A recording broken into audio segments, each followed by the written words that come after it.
बिस्मिल्लाहिर्रहमानिर्रहीम। Today's topic of discussion is neurology and neuromuscular disorder. तो start करते हैं। सबसे पहला टॉपिक है सेरिब्रल मलेरिया। सेरिब्रल मलेरिया के अंदर पहले तो आपने मलेरिया की हिस्ट्री नोट करनी है, और मैंने आपको कहा था कि अगर किसी पेशेंट को हाई ग्रेड फीवर है, इंटरमीडिएट हाई ग्रेड फीवर है, राइगर्स है, चिल्स है, एनीमिया है, सप्लीनोमेगाली है, तो आपने मलेरिया सस्पेक्ट करना है। और मलेरिया की वजह से सीएनएस की इन्वॉल्वमेंट होती है, like decrease consciousness, coma, convulsion, seizures, या कॉन्शियसनेस लेवल खत्म हो जाता है, तो आपने सेरिब्रल मलेरिया इंडिकेट कर देना है। तो सेरिब्रल मलेरिया के अंदर आपको कोमा 6 घंटों से ज़्यादा का होगा, फोकल या जनरलाइज्ड फिट्स होती है, पोस्चर में ऑफिस्थोटोनस होता है। वैसे ऑफिस्थोटोनस पोस्चर आपको टेट्रस में देखने को मिलता है, ठीक है। ओलिगोयूरिया और डी रेंज आरएफटी देखने को मिल सकते हैं, डेट इंडिकेट कर रहा है कि ब्लैक वाटर फीवर भी है, हिपैटोसप्लीनोमेगाली भी है, नेक स्टिफनेस और सीएसएफ दोनों नॉर्मल होते हैं सेरिब्रल मलेरिया के अंदर। बस सीएनएस की इन्वॉल्वमेंट होती है, ओके, ड्यू टू मलेरिया, तो उसको बोलते हैं सेरिब्रल मलेरिया। अब सेरिब्रल मलेरिया में जो इन्वेस्टिगेशन है, पहले तो आपने वही मेडिसिन वाली पढ़नी है कि आपने जिम्सा स्टेनिंग करनी है, थिक और थिन जिम्सा स्टेनिंग करनी है, थिक वाले डायग्नोस करने के लिए और थिन वाली स्पीशीज को देखने के लिए करते हैं। इसके अलावा आप सीरोलॉजी कर सकते होते हैं, ओके, इम्यूनोफ्लोरेसेंस एलाइजा कर सकते होते हैं, और रैपिड डायग्नोस्टिक टेस्ट है। रैपिड डायग्नोस्टिक टेस्ट में आप प्लाज्मोडियम फैल्सिफेरम की हिस्टिडी रिच प्रोटीन को देखते हैं, या एलडीएच को हम मॉनिटर करते हैं। बाकी ब्लड एग्जामिनेशन में CBC, ESR, CRP, RFT, LFT, urea electrolyte, coagulation profile, glucose level आ जाता है। ट्रीटमेंट के अंदर क्या है सेरिब्रल मलेरिया में, आपने क्या करना है। अच्छा, मैंने कहा था कि पीरियड्स में जब भी मैनेजमेंट लिखनी है, दो में डिवाइड करना है, सपोर्टिव एंड स्पेसिफिक। सपोर्टिव में आपने रिससिटेट करना है, आईवी फ्लूइड देनी है, एबीसी को मेंटेन करना है, फ्लूइड थेरेपी देनी होती है, सही हो गया। स्पेसिफिक के अंदर आपने आर्टिस यूनिट इस्तेमाल करने हैं, इसने एरो बनाया हुआ है, पहले आर्टिस यूनिट फिर आर्टीमीटर फिर क्विनिन इस्तेमाल करनी होती है। इस एरो को आपने फॉलो करना है। 2.4 मिलीग्राम आर्टिस यूनिट देना होता है 0, 12 और 24 आवर्स तक, और 1 वीक तक आपने देना होता है। इसके अलावा क्विनिन भी दोगे, लेकिन जब क्विनिन दोगे ना, तो आपने ईसीजी मॉनिटरिंग करनी है और ग्लूकोज लेवल को देखना होता है और सीबीसी करानी होती है। और फिर आपने शिफ्ट कर जाना है क्लिंडामाइसिन से और डॉक्सीसाइक्लिन से। अगर बच्चे की एज 8 साल से नीचे है तो क्लिंडामाइसिन, और अगर 8 साल से ऊपर है तो सी के बाद क्या आता है, डी आता है ना, तो डॉक्सीसाइक्लिन आ जाएगा। लाइक क्वेश्चन नंबर 2 में देखो, हाई ग्रेड फीवर है, राइगर्स और हेडेक है, मतलब मलेरिया दिया हुआ है, और अब वो अनकॉन्शियस हो गया और कॉन्शियसनेस कम हो गया है, जीसीएस कम है, तो ये सेरिब्रल मलेरिया होता है। डिफरेंशियल डायग्नोसिस के अंदर क्या क्या होगा, आज पेशेंट को कहने का मतलब है कोई फिट्स भी हो रही है, कन्वलियन भी हो रही है, तो फिब्राइल फिट्स भी इंडिकेट कर देते हैं। जैसे फिब्राइल फिट्स 6 महीनों से लेकर 5 साल वाले बच्चों के दरमियान में होते हैं। पायोजेनिक मेनिंजाइटिस भी इंडिकेट कर सकते हैं, वायरल एन्सेफेलाइटिस है, क्लियर। और इसके अलावा हेपेटिक कोमा है, ये आपने इंडिकेट करना होता है, क्लियर। और देखो blood sugar level, sorry CSF sugar level normal है, सीएसएफ का प्रोटीन भी ठीक है, ल्यूकोसाइटोसिस भी कोई नहीं है, मेनिंजाइटिस को रूल आउट कर दिया, क्लियर। इन्वेस्टिगेशन आपको बता दिया है, जिम्सा स्टेनिंग और इम्यूनोफ्लोरेसेंस करा लोगे, और मैनेजमेंट आपको बता दिया, आईवीआरटी यूनिट देते हैं। नेक्स्ट है फिब्राइल फिट्स। फिब्राइल फिट्स 6 महीनों से लेकर 5 साल या 3 महीनों से लेकर 5 साल वालों में देखने को मिलते हैं, और 5 साल से ऊपर कभी भी नहीं देखने को मिलते, कभी भी नहीं देखने को मिलेंगे, ठीक हो गया।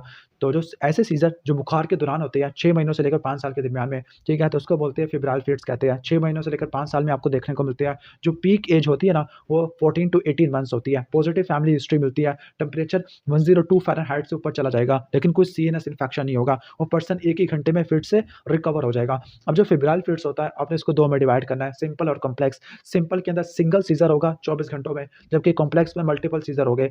सिंपल फिब्राइल सीजर में जनरलाइज्ड टॉनिक क्लोनिक सीजर होते हैं, कॉम्प्लेक्स में फोकल सीजर ज़्यादा होते हैं। सिंपल जो सीजर है वो 15 मिनट से कम का होता है, कॉम्प्लेक्स वाला 15 मिनट से ज़्यादा का होता है। सिंपल में कोई फैमिली हिस्ट्री नहीं होती, कॉम्प्लेक्स में फैमिली हिस्ट्री होती है सीजर की, ठीक हो गया। जो सारे एमसीक्यूज पॉइंट मैंने बता दिया है। लाइक अगर आप एज को देखोगे 3 ईयर ओल्ड है, इमरजेंसी में आया है with fever and sour throat है, लेकिन सीएनएस का इन्फेक्शन नहीं है, और जनरलाइज्ड टॉनिक क्लोनिक सीजर आ रहे हैं 5 मिनट से विद नो पोस्ट इक्टल, तो ये फिब्राइल फिट्स आ जाएगा। अब फिब्राइल फिट्स की क्या मैनेजमेंट होती है, पहले तो आपने इन्वेस्टिगेशन करानी है। इन्वेस्टिगेशन में सीबीसी करा लोगे, ब्लड कल्चर करा लोगे, लंबर पंक्चर अगर मेनिंजाइटिस सस्पेक्टेड है, या इलेक्ट्रोएन्सेफलोग्राफी कर लोगे टू एक्सक्लूड एपिलेप्सी, क्लियर, सही हो गया। अब लॉन्ग टर्म मैनेजमेंट प्लान क्या होता है, जो मेन ट्रीटमेंट है, आपने सोर्स ऑफ इन्फेक्शन को इरेडिकेट करना है, सोर्स ऑफ इन्फेक्शन को, जो कि इस केस में क्या सोर थ्रोट होता है, और फीवर को कंट्रोल करने के लिए क्या दोगे आप दोगे एंटीपायरेटिक्स, एस्टामाइनोफिन दे दोगे, क्लियर, सही हो गया। तो ऑलमोस्ट ये हो जाएगा आपका। अब इसको सीज़र को कंट्रोल करना है। अब बच्चों में सीज़र को कंट्रोल करना तो फिनोबार्बिटल देते होते हैं। इसके अलावा क्या दे सकते हैं, इंट्रानेज़ल मिडाज़ोलम दे सकते हैं, आईवी लोराज़ेपाम दे सकते हैं, या रेक्टल डायज़ेपाम दे सकते हैं। तो क्या-क्या है, इंट्रानेज़ल या बक्कल मिडाज़ोलम है, आईवी लोराज़ेपाम है, या इंट्रारेक्टल डायज़ेपाम दे सकते हैं, या फिनोबार्बिटल हम दे सकते होते हैं, क्लियर। या एंटी कन्वल्सेंट ड्रग आपने इस्तेमाल करनी होती है, मिडाज़ोलम, डायज़ेपाम और लोराज़ेपाम होता है। अगर रिकरेंट सीज़र है तो आपने इसको हॉस्पिटलाइज़ करना होता है, और आपने क्या देना होता है, रिकरेंट सीज़न में वैल्प्रोइक एसिड और फिनोबार्बिटल देना होता है। और अबॉर्शन के लिए, अब ये वो वाला अबॉर्शन नहीं है, अबॉर्टिव थेरेपी के लिए आपने रेक्टल डायज़ेपाम इस्तेमाल करना है, ठीक हो गया, क्लियर। तो क्या-क्या है मेनली सीज़र को कंट्रोल करने के लिए डायज़ेपाम है और अगर कॉम्प्लेक्स सीज़र है बार-बार आ रहा है तो आपने वैल्प्रोइक एसिड इस्तेमाल करना है। फीवर को कंट्रोल करने के लिए एंटीपायरेटिक्स है और टैपेट स्पॉन्जिंग है। सीनस के इन्फेक्शन को रूल आउट करने के लिए आपने क्या करना होता है लंबर पंक्चर करना होता है। फीवर को आपने कॉज़ को ठीक करना और एंटीबायोटिक्स देनी होती है, ठीक है? और काउंसल करना है कि टेम्परेचर कैसे कम करना है। जब भी टेम्परेचर को कम करना है तो टेम्परेचर को कम करने के लिए वही पैरासिटामोल या टैबलेट स्पॉन्जिन देनी है। सीज़र को कंट्रोल करना है तो इंट्रानेज़ल मिडाज़ोलाम देने हैं। इन केस अगर सीज़र 5 मिनट से ज़्यादा का है तो इंट्रानेज़ल मिडाज़ोलाम, आईवी लोराज़ेपाम और रेक्टल डायज़ेपाम। अगर ठीक नहीं हो रहा तो वैल्प्रोइक एसिड इस्तेमाल करेंगे या फ़ेनोबार्बिटल इस्तेमाल करेंगे। अब what are the causes of chances of recurrence of fits है, यानी पहले रिस्क फैक्टर क्या होते हैं जिसकी वजह से जो फेब्राइल फिट्स है वापस आ जाते हैं, ठीक है? यानी एपिलेप्सी होने के चांसेस ज़्यादा होते हैं। अगर कॉम्प्लेक्स सीज़र है, अगर फर्स्ट अटैक 1 साल से नीचे वालों में आपको देखने को मिलता है, इस केस में हो सकते हैं, ठीक है? या ड्यूरेशन ऑफ फीवर 24 घंटों से ज़्यादा का है, या मल्टीपल फेब्राइल फिट्स है, पॉजिटिव फैमिली हिस्ट्री है, कॉम्प्लेक्स फेब्राइल सीज़र है या मेल जेंडर है, इसमें आपको देखने को मिलते हैं। सही हो गया? सारे कॉम्प्लेक्स सीज़र वाले पॉइंट्स बता रहे हैं कि कहने का मतलब है कि फ़ीवर का ड्यूरेशन 24 घंटों से ज़्यादा का होना चाहिए, फर्स्ट अटैक 1 साल से नीचे वालों में होना चाहिए, लो ग्रेड फ़ीवर हो, पॉजिटिव फैमिली हिस्ट्री हो या मेल जेंडर हो और चांस ऑफ रिकरेंस क्या है, आपने पहाड़ा रट्टा मारना है 12 का। अगर कोई रिस्क फैक्टर नहीं है तो 12% है, अगर 1 रिस्क फैक्टर है तो 24 से लेकर 48 चलेगा और अगर 2 रिस्क फैक्टर है तो 48 से लेकर 60 याद कर लेना और अगर 3 रिस्क फैक्टर है तो 72 से लेकर 100। पता नहीं मैंने कौन-सा पहाड़ा बताया। इसके बाद एपिलेप्सी पे आ जाते हैं। एपिलेप्सी ओके, तो एपिलेप्सी आपको पता है कि फोकल हो सकती है या फिर कॉम्प्लेक्स हो सकती है। जो जनरलाइज़्ड टॉनिक क्लॉनिक सीज़र होती है इसमें आपको टॉनिक फेज़ है, क्लॉनिक फेज़ है, पोस्ट इक्टल कन्फ्यूजन होती है। टॉनिक फेज़ में पूरी बॉडी के मसल्स की कॉन्ट्रैक्शन होना शुरू हो जाती है, ओके, और इस फेज़ में आपको टंग बैटिंग देखने को मिलती है। क्लॉनिक फेज़ में सुपर इम्पोज्ड रिलैक्सेशन देखने को मिलती है। क्लियर? ठीक है? और असल में ये एफेब्राइल सीज़र होते हैं, इनके साथ फीवर एसोसिएटेड नहीं होता और ये जनरलाइज़्ड सीज़र होते हैं, दोनों सेरेब्रल हेमिस्फीयर को इन्वॉल्व करते हैं। तो 3 सीज़र आपने पढ़ने हैं, okay, generalised tonic clonic seizure, absent seizure और मायोक्लॉनिक सीज़र होता है। और अगर ये सीज़र कहने का मतलब है 30 मिनट से ज़्यादा किया है और दरमियान में कॉन्शियसनेस रीगेन नहीं हो रही तो इसको बोलते हैं स्टेटस एपिलेप्टिकस है। Continuous seizure more than 30 minutes या 2 or more than 2 seizures between which person does not recover consciousness तो इसको बोलते हैं स्टेटस एपिलेप्टिकस है। क्लियर? तो अगर इस क्वेश्चन नंबर 1 में देखो, क्वेश्चन नंबर 1 में जनरलाइज़्ड टॉनिक क्लॉनिक सीज़र आप दिए हुए हैं, okay, since the age of 6 year है और तो नो स्टिग्मेटा कोई और चीज़ भी नहीं है और फैमिली हिस्ट्री भी है, तो ये जनरलाइज़्ड टॉनिक क्लॉनिक सीज़र जिसको ग्रैंड माल सीज़र कहते होते हैं। क्लियर? अब इसका जो इन्वेस्टिगेशन होती है, क्या-क्या सीज़र में इन्वेस्टिगेशन कराओगे? आप सीज़र को डायग्नोज़ करने के लिए इलेक्ट्रोएन्सेफलोग्राफी करा लेते हैं कि कहाँ से फोकस है और न्यूरो इमेजिंग करा लोगे, सीटी स्कैन, एमआरआई है और 12 लीड ईसीजी करा लोगे। अब principles of anti convulsant therapy है, क्या-क्या प्रिंसिपल्स होते हैं एंटी कन्वल्सेंट थेरेपी के?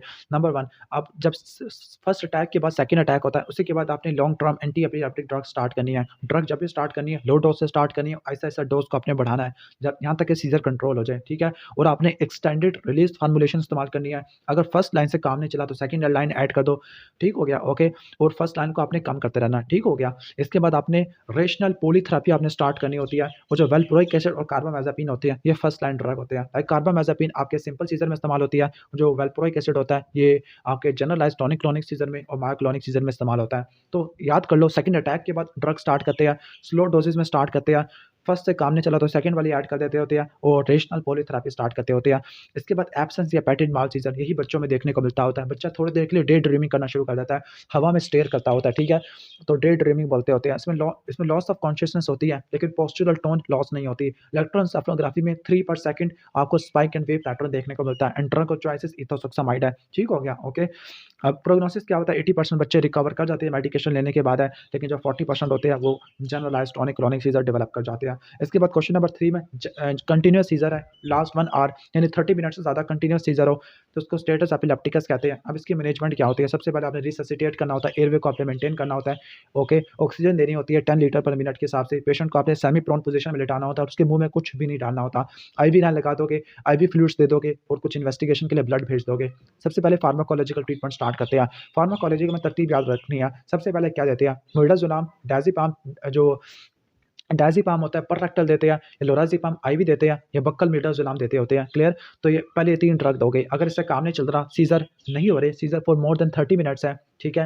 यानी आपने 5 मिनट के बाद चेक किया और अगर सीज़र नहीं रुक रहे 30 मिनट्स के बाद, तो आपने दूसरी ड्रग ऐड करनी है। दूसरे नंबर पे ड्रग आती है आपकी फेनिटोइन या फोस्फेनिटोइन है। अगर उससे भी नहीं रुक रहा, तो फ़ेनोबार्बिटल ऐड करने हैं। अगर उससे भी नहीं रुक रहा, तो आपने जीए देना है प्रोपोफॉल से या थायोपेंटल से और साथ में आपने एंडोट्रैकियल ट्यूब मैकेनिकल वेंटिलेशन दे देनी है। जब सीज़र कंट्रोल हो जाएगा, तो आपने long term anti convulsant therapy देनी है, जो कि सोडियम वैल्प्रोइट एसिड और फेनिटोइन होता है। क्लियर? और आपने इन्वेस्टिगेशन करानी है। लॉन्ग टर्म मैनेजमेंट है कि आपने रिस्क फैक्टर को अवॉइड करना होता है, वैल्प्रोइक एसिड देना होता है, फेनिटोइन देनी होती है, एंटी कन्वल्सेंट कन्वर्सन थेरेपी देनी होती है, साइकोलॉजिकल और एक्सरसाइज और विटामिन आ जाएगा। इसके बाद हम आ जाते हैं सेरिब्रल पाल्सी वाला टॉपिक है, सीपी सेरिब्रल पाल्सी। अब जो सेरिब्रल पाल्सी होती है इसमें ऐसा होता है कि पैदाइश के टाइम पे ब्रेन को डैमेज हो सकता है। ओके, वैसे प्रीनेटल भी ब्रेन डैमेज हो सकता है। अब ब्रेन डैमेज होने की वजह से क्या होगा, नॉन प्रोग्रेसिव न्यूरोमोटर डिसऑर्डर हो जाएगा सेरिब्रल कॉर्टेक्स का। Non progressive static degeneration of cerebral cortex is called cerebral palsy.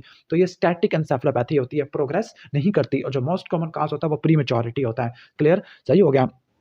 अब इसमें आपको क्या-क्या देखने को मिलते हैं? अब इसमें आपको फ्लोपी और हाइपरटोनिक बेबी देखने को मिलेगा अप टू द 6 मंथ, ठीक हो गया? यानी अपर मोटर न्यूरॉन लेयर में इनिशियली आपको जो लोअर मोटर न्यूरॉन्स होते हैं, उनकी एक्टिविटी कम हो जाती है, लेकिन बाद में वो एक्ज़ैजरेटेड हो जाती है, रिफ्लेक्सेस, टोन बढ़ जाती है। लेकिन इनिशियली आपको फ्लोपी या हाइपोटोनिक बेबी आपको देखने को मिलेगा। प्रिमिटिव रिफ्लेक्सेस होते हैं, वो अपने नॉर्मल एज से एक्सटेंड कर जाते हैं बियॉन्ड। फॉर एग्ज़ाम्पल आपने पढ़ा होगा कि आप न्यूनेट पे आप मोरो रिफ्लेक्स करवाते हो, एसिमेट्रिक टोनिक नेक रिफ्लेक्स कराते होते हैं, ग्रैब से रिफ्लेक्स होता है, रूटिंग होता है। नॉर्मली ये 4 से लेकर 6 महीनों पे गायब हो जाते हैं, लेकिन ये गायब नहीं होते। डिलेड स्पीच होती है, एग्जैजरेटेड डीप रिफ्लेक्सेस होते हैं, हाइपर रिफ्लेक्सिया हो गया, ठीक है, क्लियर। मैं एक क्वेश्चन आपको पढ़ के बता देता हूँ। मोटर डेवलपमेंटल डिले है, मोटर डेवलपमेंटल डिले इंडिकेट कर रहा है कि कोई ब्रेन का कोई नुकसान हो गया है, कन्वल्जन आपको देखने को मिल रही है, ठीक है। और इसको स्ट्रेस हुआ था इमरजेंसी, यानी उसको फीटल डिस्ट्रेस हुआ था, यानी इसका मोस्ट कॉमन काज क्या होता है कि कोई फीटल डिस्ट्रेस हुआ, इंट्रा यूट्राइन हाइपोक्सिया हो गया, उसकी वजह से फीटल डिस्ट्रेस हुआ, उसकी वजह से आपको देखने को मिलता है।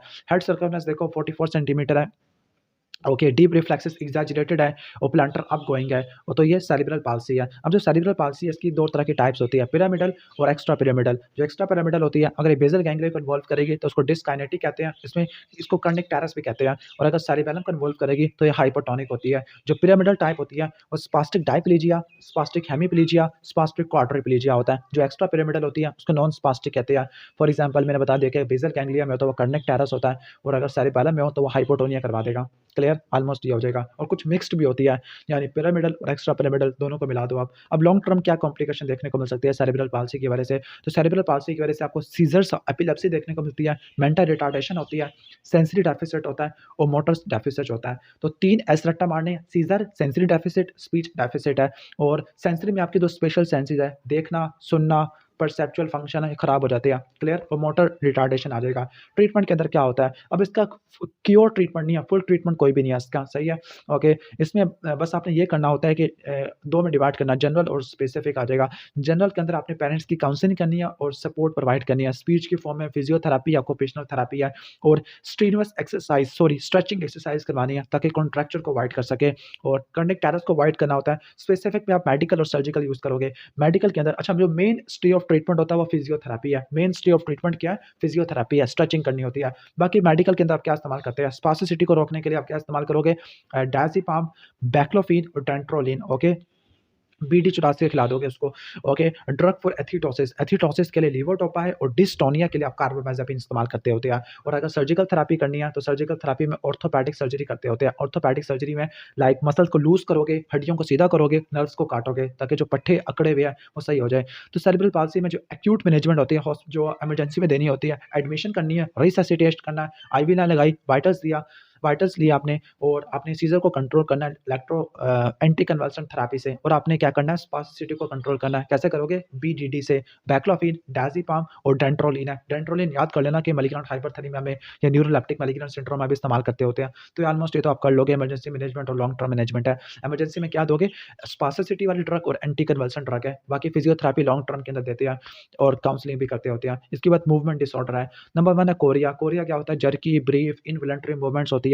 ओके, जो कि एक मसल से दूसरे मसल पे चली जाती है। फॉर एग्जांपल हंटिंगटन कोरिया आ जाएगा। क्लियर। इसके बाद एथिटोसिस है। Athetosis slow, involuntary, writhing movement of fingers होती है। ठीक हो गया। Caused by degeneration of basal ganglia. Next है tremors. Tremors rhythmic oscillation of body parts होती है, लाइक पार्किंसन में रेस्टिंग ट्रेमर होते हैं।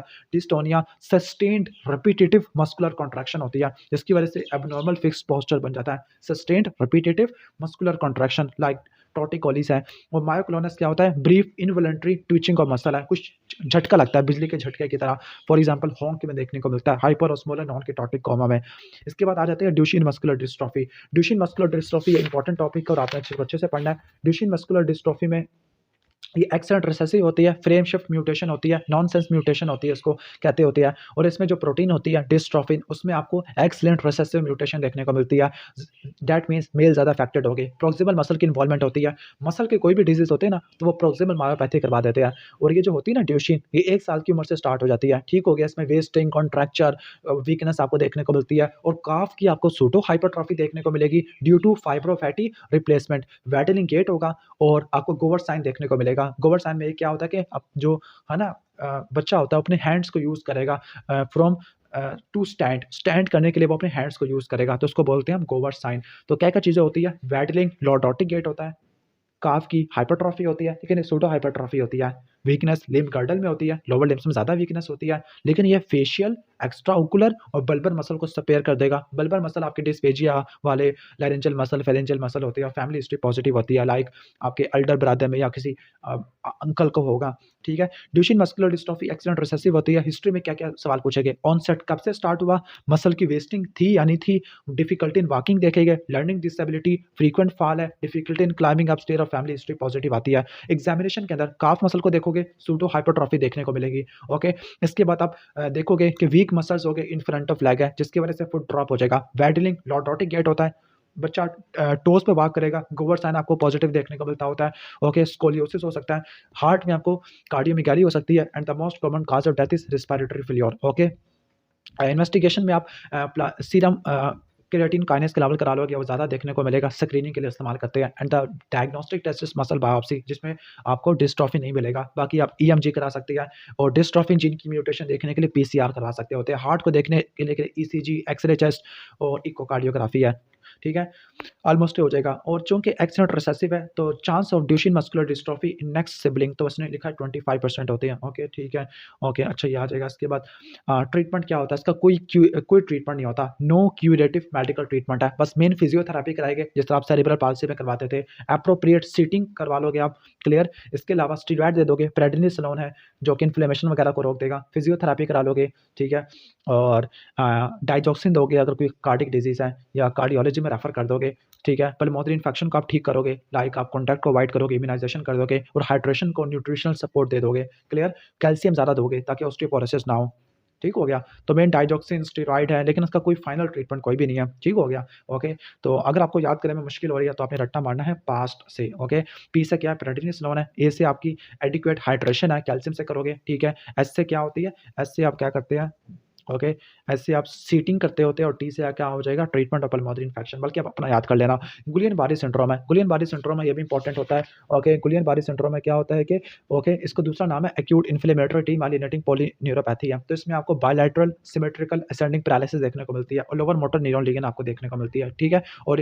और ठीक हो गया। चूँकि गुलियन-बारी सिंड्रोम है, ये क्या होता है? पेरिफेरल नर्व डिज़ीज़ का होता है और इसमें आपको हिस्ट्री मिलती है कि कोई जीआई का इन्फेक्शन हुआ या रिस्पिरेटरी ट्रैक्ट का इन्फेक्शन हुआ, तो उसके बाद आपको बायलैटरल सिमेट्रिकल असेंडिंग पैरालिसिस देखने को मिल रही है और ये फेशियल, बल्बर और रिस्पिरेटरी मसल को इन्वॉल्व करता होता है।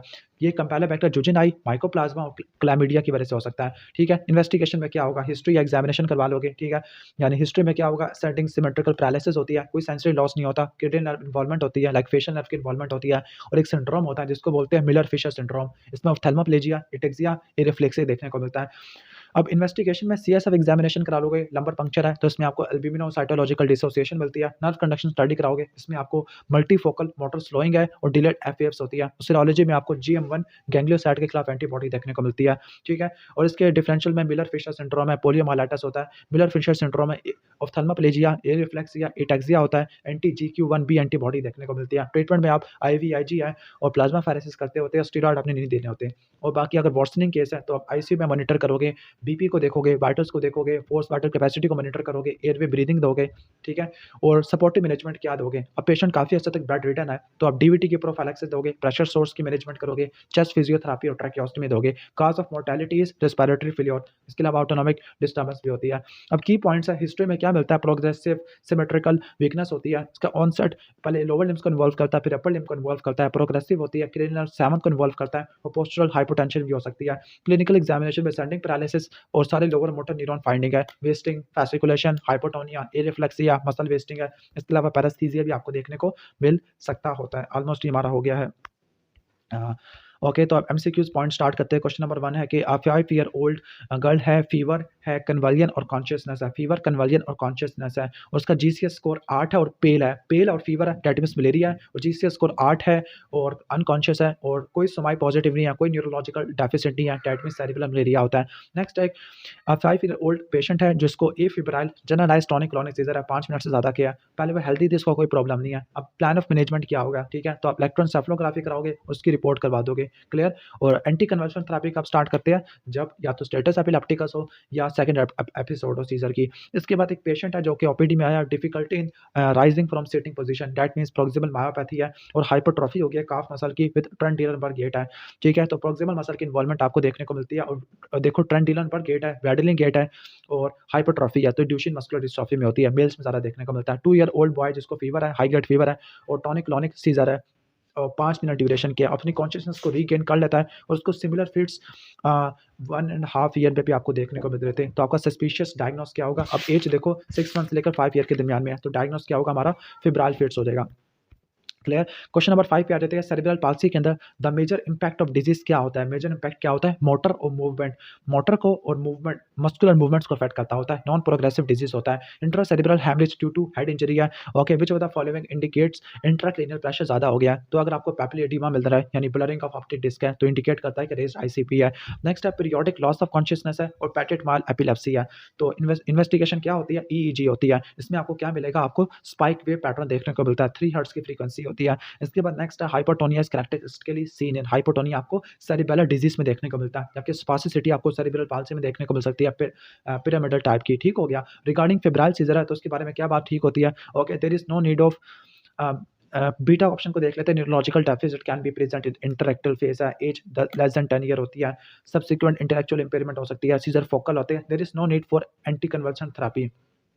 एंटी कन्वर्सन थेरेपी की ज़रूरत इतनी ज़्यादा नहीं होती, फीवर को आपने ठीक करना होता है, सही है? हॉर्नर सिंड्रोम में टोसिस, मियोसिस एंड हाइड्रोसिस देखने को मिलती है। क्वेश्चन नंबर 11 में हाई ग्रेड फीवर है, 1 episode of fits during the fever है, ठीक है? ओके, फीवर में फिट्स भी पड़ते हैं, ओके, और 5 मिनट से ज़्यादा का ड्यूरेशन नहीं है। जनरलाइज्ड टॉनिक क्लॉनिक सीजर है, उसके ब्रदर को भी है, तो क्या स्टेप ऑफ मैनेजमेंट लोगे आप? ओके, तो आप पैरासिटामोल दे दोगे और टैबलेट स्पॉन्जिंग करोगे। पोलियोमाइलाइटिस ऑफ रीजन होती है, anterior horn of spinal cord है, जो कि वेंट्रल हॉर्न भी होता है। Screening of Duchenne muscular dystrophy है, ओके? स्क्रीनिंग के लिए कौन सा टेस्ट इस्तेमाल होता है? यहाँ पर बेस्ट क्या होगा? यहाँ पे केराटिन फॉस्फोकाइनेस या यस बेस्ट ये होता है। और डायग्नोसिस के लिए आप क्या करते हो? मसल बायोप्सी करवा लेते हैं और इलेक्ट्रोमायोग्राफी करा लेते हैं। सेरेब्रल पाल्सी में क्या होता है? Non progressive neuronal disorder of cerebral origin है। इसके बाद ट्रीटमेंट ऑफ सीजर है। ट्रीटमेंट ऑफ सीजर है, अब बच्चों में सीजर है तो आप आईवी डायज़ेपाम, लोराज़ेपाम और मिडाज़ोलाम देते होते हैं। डेंडी-वाकर माल्फॉर्मेशन, इसमें कॉन्जेनिटल हाइड्रोसेफलस आपको देखने को मिलता होता है, क्लियर? अर्नोल्ड कैरी माल्फॉर्मेशन भी करवा देता होता है। इसके बाद है कि इसमें जो पेशेंट होता है वो वाक भी नहीं कर सकता, कॉन्जेनिटल हाइड्रोसेफलस में देखने को मिलता है। Cause of cerebral malaria plasmodium falciparum की वजह से होता है। कॉन्ट्राइंडिकेशन ऑफ लंबर पंक्चर अगर फोकल न्यूरोलॉजिकल डेफिसिट है ड्यू टू रेज्ड आईसीपी, इस केस में नहीं करना होता। सबसे पहले आपने सीटी स्कैन करना होता है ताकि रूल आउट कर सके। Most specific investigation for cerebral lesion है तो आपने एमआरआई कराना है। ब्रेन के ट्यूमर्स के लिए या ब्रेन के लिए आप एमआरआई कराते होते हैं। Resistant and dangerous strain of plasmodium falciparum होती है। ग्रैंड माल सीजर के लिए वेल्प्रोइक एसिड है। पार्शियल सीजर के लिए लैमोट्रेजिन और कार्बामेज़ेपिन है। मायोक्लोनिक के लिए भी वेल्प्रोइक एसिड है और एब्सेंट सीजर के लिए इथोसुक्सामाइड होती है। सेरेब्रल पाल्सी है और कर्निक टेरस है। Kernicterus that means basal ganglia की इन्वॉल्वमेंट आपको देखने को मिल रही है। तो बेसल गैंग्लिया में आपके कोडेट और प्यूटामेन होते हैं, उनके डैमेज होने की वजह से क्या होगा? ओके, कोडेड लॉ की इन्वॉल्वमेंट की वजह से कोरिया एथिटॉइड मूवमेंट आपको देखने को मिल सकती है। Sudden onset of symmetrical weakness है, हाइपोटोनिया और हाइपोरिफ्लेक्सिया, तो एक गुलियन-बारी सिंड्रोम होता है। Incubation period of plasmodium falciparum 2 हफ्ते तक होता है, 9 टू 14 डेज़ है, ठीक है? फिट्स एक दिन पहले हुए थे, मोस्ट लाइकली फेब्राइल फिट्स हैं और जीसीएस नॉर्मल है, यानी कोई पोस्ट इक्टल कन्फ्यूजन नहीं है, लॉस ऑफ कॉन्शियसनेस नहीं है, तो आपने ऑब्जर्वेशन करनी है, पैरासिटामोल देनी होती है फीवर के लिए और टैबलेट स्पॉन्जिंग करनी होती है। चाइल्ड है जिसको प्रीवियस एपिसोड है इन अटेंटिवनेस की, ठीक हो गया? यानी डे ड्रीमिंग कर रहा है या स्टेयरिंग कर रहा है हवा में, तो उसको एब्सेंट सीजर कहते हैं। इसके लिए ड्रग ऑफ चॉइस इथोसुक्सामाइड है। पोर्ट वाइनस्टीन स्टर्च वेबर सिंड्रोम में होता है। गुलियन-बारी सिंड्रोम के लिए एनसीएस करवाते हैं, multifocal motor slowing and delayed FAFs होती है। डिलेड क्राई एट बर्थ, तो इंपॉर्टेंट पॉइंट होता है सेरेब्रल पाल्सी में कि बर्थ के टाइम पे नहीं रोया, फ्लॉपी है, हाइपरटोनिक है, सही हो गया? रिफ्लेक्सेस एग्जैजरेटेड है और जो मोरो रिफ्लेक्स है वो गायब नहीं हुआ। चाइल्ड बोर्न विद मेनिंजोमाइलोसिस है, इसको प्रिवेंट करने के लिए न्यूरल ट्यूब डिफेक्ट देते होते हैं, ठीक हो गया? ऑल प्रेग्नेंट मदर को हम देते हैं 400 माइक्रोग्राम देते हैं और अगर पहले हो चुका है तो आप 4 मिलीग्राम ऐड करोगे। फोलिक एसिड है। पेल है, सप्लीनोमेगाली और कन्वालियन है, तो सेरेब्रल मलेरिया है। स्टेयर गेज है, absent minded 4 times a day, ठीक है? हवा में घूरना शुरू कर देता है, एब्सेंट सीजर होता है। ईईजी कराओगे तो आपको स्पाइक एंड वेव पैटर्न आपको देखने को मिलेगा। फीचर्स ऑफ सेरिब्रल पाल्सी है, एक्सचेंज ट्रांसफ्यूजन किया और एक्सचेंज ट्रांसफ्यूजन करवा रहे हैं और रेस बिलिरुबिन है। बिलिरुबिन ज़्यादा होने की वजह से क्या होता है, कर्निक होता है और कर्निक की वजह से extra pyramidal form of cerebral palsy होती है, बेसल गैंग्लिया वाली। Immediate investigation in first seizure और मेनिंजियल इरिटेशन है, ठीक है, सीजर है और मेनिंजेस की इरिटेशन भी है। पहले सिटी स्कैन करोगे, फिर लंबर पंक्चर करोगे। Ring enhancing ligand on CT scan है तो ब्रेन एब्सेस हो सकता है, मेटास्टेसिस हो सकता है या कोई इन्फेक्शन भी हो सकता है। सेरिब्रल पाल्सी में जिसमें मसल की टोन बढ़ जाती है और स्टिफनेस होती है तो ये स्पास्टिक डायप्लीजिया है। ओके, ठीक हो गया। स्पास्टिक क्वाड्रिप्लीजिया में चारों लिम्स इन्वॉल्व हो जाते हैं। क्लियर। डिलेड कराई एट बर्थ पर, मोटर डेवलपमेंट डिलेड है। ओके, फिट्स भी है, रिफ्लेक्सेस एग्जैजुरेट है, मोटर टोन खत्म हो चुकी है, हाइपोटोनिया है, यानी डिलेड कराई है, मोटर डेवलपमेंटल डिले है, फिट्स है, रिफ्लेक्सेस हाइपर रिफ्लेक्सिया है, एक्सचेंज ट्रांसफियन की हिस्ट्री है और कर्निक टेरस भी है। तो ये एक्स्ट्रा पिरामिडल फॉर्म होती है सेरिब्रल पाल्सी की, जिसको डिस्काइनेटिक या बेसल गैंग्लिया वाली बोलते हैं। सिमेट्रिकल असेंडिंग पैरालिसिस है, हाइपोटोनिया और ए रिफ्लेक्सिया। गुलेन बारी सिंड्रोम में होता है, एनसीएस करवाते हैं। पोलियो में एसिमेट्रिकल डिसेंडिंग पैरालिसिस होती है। ड्रग और choice for tonic clonic scissor और मायोक्लोनिक सीजर, वेल्प्रोइक एसिड होता है। इन्वेस्टिगेशन और चॉइस इलेक्ट्रोएन्सेफलोग्राफी और एमआरआई करा लोगे और इथोसुक्सामाइड होती है एब्सेंट सीजर में। काफ मसल की सूडो हाइपरट्रॉफी है, difficulty in rising from sitting position है, फैमिली हिस्ट्री है तो ड्यूशेन मस्कुलर डिस्ट्रॉफी होता है। पेल चाइल्ड, स्प्लीनोमेगाली, कन्वलियन है और जीसीएस 15 से कम है तो ये सेरिब्रल मलेरिया होता है।